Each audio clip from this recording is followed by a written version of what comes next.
What's up, you guys? It's Rob here. AMC has had a rough past couple days. Unfortunately, we had another rough day today, and we broke through the psychological support of $50, and now we are below that. But I am not concerned about this because I keep asking myself these questions. Have the shorts covered? My personal opinion, no. And if you look at the Ortex data, Ortex also says no. Has anything fundamentally changed about AMC that would cause it to become very bearish? Well, I'm sitting here thinking, over the weekend, we heard about Poirier versus McGregor being aired in 95 movie theaters. It's $25 a ticket versus paying $70 for the pay-per-view. Bullish indicator, AMC adapting to its customers. Definitely very bullish in my personal opinion.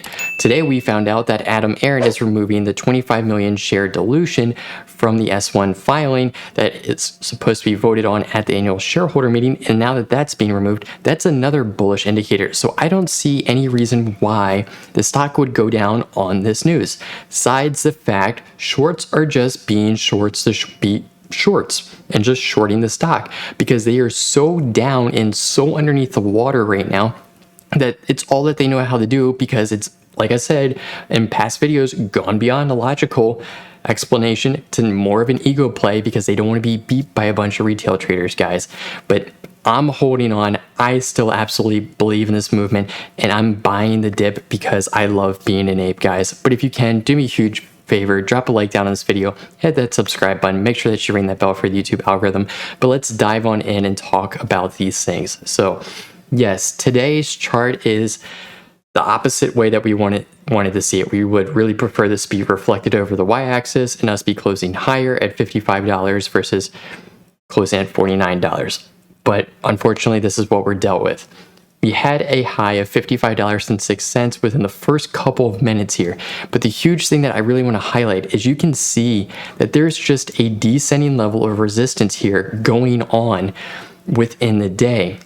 When we take this high here, we never retested it during the day, and any time that we would try to test this, we just weren't able to get through it, which tells me that the shorts are doing everything that they can just to push this stock down. We'll take a look at the options chain because I wouldn't be surprised if there's a lot of puts around these strikes being traded back and forth. But when we take a look at this, ultimately, if we want to drag this line out for the whole entire day, you can see we were literally fighting a descending level resistance the whole entire day. We broke through 50.85, which seemed to be a level of support that we found back on Friday. Unfortunately, didn't really act as a level of support because we saw this nice, I'm going to call it a short wave here because this is a lot of selling pressure. Also, 61.98 million shares traded. Let me tell you this. The apes are not selling. There may be occasional paper handlers, but the apes are not selling because if a lot of people were selling, our volume would be a heck of a lot higher. This is just shorts being shorts, in my personal opinion. Feel free to correct me down below in the comments section. But zooming out here to the 5-day, 5-minute, you can really see the past 3 days have been biting us in the butt. We were essentially trading here at $56 back on Thursday, and now we're trading at $49.46. Can we absolutely get back up into this $53 channel? Yes, we absolutely can. I highlighted in my video yesterday, we have broken channels. We have broken up above them, and then we have broken back down below them. Ultimately, guys, this is a long play here. The squeeze is still able to absolutely happen, and I absolutely still believe that. The thing that I really want to highlight here is on the 1-month chart, we had that bull flag. Most bull flags break to the upside. Unfortunately, this one broke to the downside. And the thing that I really saw when I looked at this 1-month, 1-hour chart is we have a nice descending level of resistance going on here for about the past 5 days. And I'm drawing this line out here for you guys now. Now, when I draw my lines, I want to make sure I at least have 3 touch points. So we have the high here on the 29th, we have a touch point here on the 1st, and then we have our touch points here today. And you can really see that this descending level of resistance is what is keeping us down, and that's the shorts continuing just to push the stock down so they can put more puts in the money because we know that they're bleeding money out of their butts.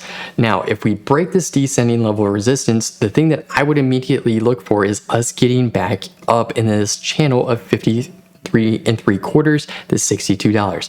That would be the move that I'm looking for. So the huge thing that we got to do, guys, is we got to break this descending level of resistance, turn it into an ascending level of support, and continue to respect it. Also, when we take a look here at the year-to-date day time frame, and we really want to zoom in here, and if you want to get technical, we can pull out a Fibonacci retracement and look at the low here. So our low back here on the 24th was $12.17. So pull it all the way up here to our high of $72.62. And the huge thing, let me delete a couple lines here so it looks a little bit more clean. We're touching right now the 38.2 retracement zone at $49.52. Guys, that is perfectly fine. If we're still retracing back a little bit, 38.2% is incredibly bullish. AMC commonly retraced back 50 to 61.8%. So I am perfectly fine with this, and I am not worried at all. And this is more of a macro time frame, and we absolutely can bounce off of this retracement and gain back into that 53.75 zone to $62. Now, the next thing that I want to talk about here is the Ortex short interest data, because I'm starting to scratch my head about this a little bit. Our short interest change is down 0.42% to the negative side. Once again, we see 3.6 million shares borrowed, 3.99 million shares returned. Also, if we take a look here at this average age on loan, it's sitting here at 36.44 days.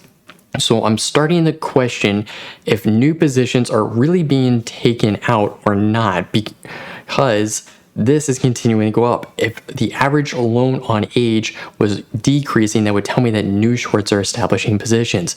So where are these borrowed shares going exactly? I have no clue, and I'm honestly very curious about it, because I feel like there's a forceful recall going on right now with all these short AMC shares. Our short interest or free float is still sitting at 18.17%.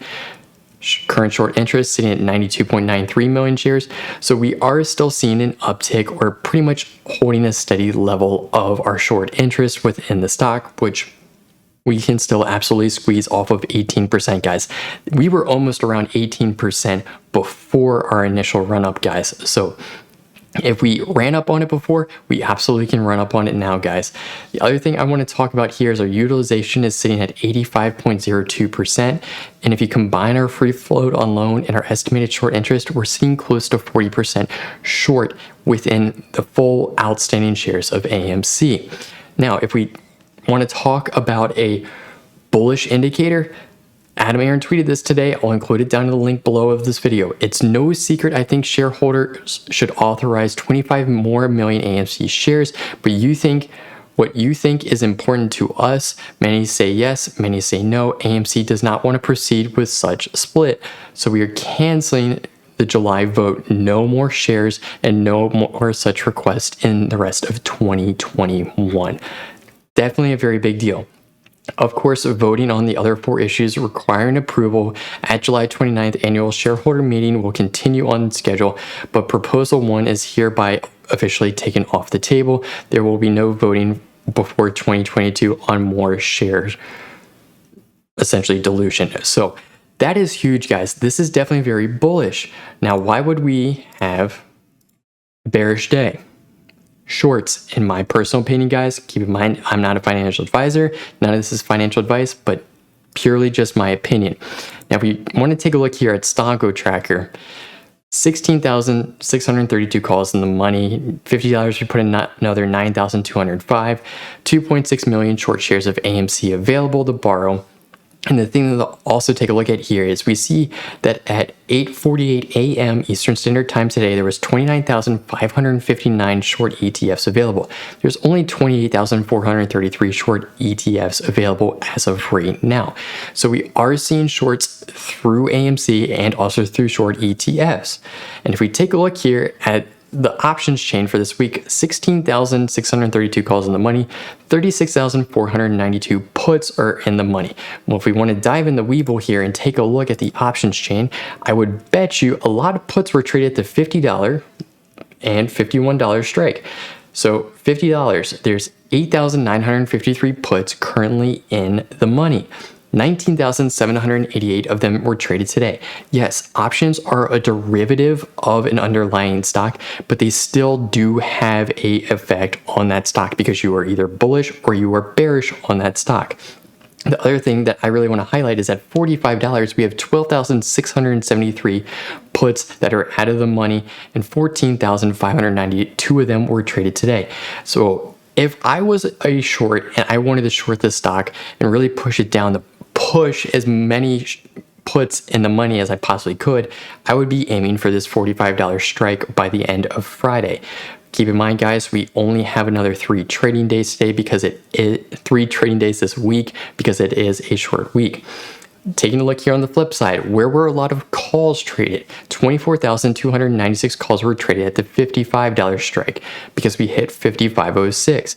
So if you take a look here at the options chain, you can see where the bullish and bearish sentiment is on the stock.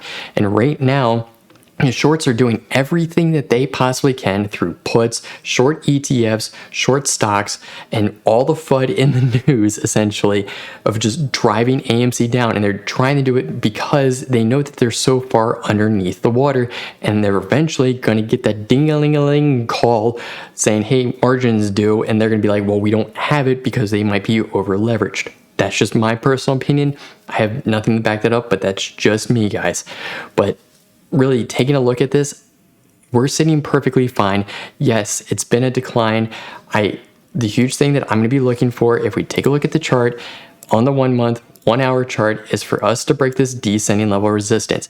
Ultimately, if we break this descending levels of resistance and continue upwards and respect an ascending level of support, we are back on the train. But we got to break this, guys, and that's what needs to be done before we can really talk about getting back up to $60 or $70. We have to make this small move, guys.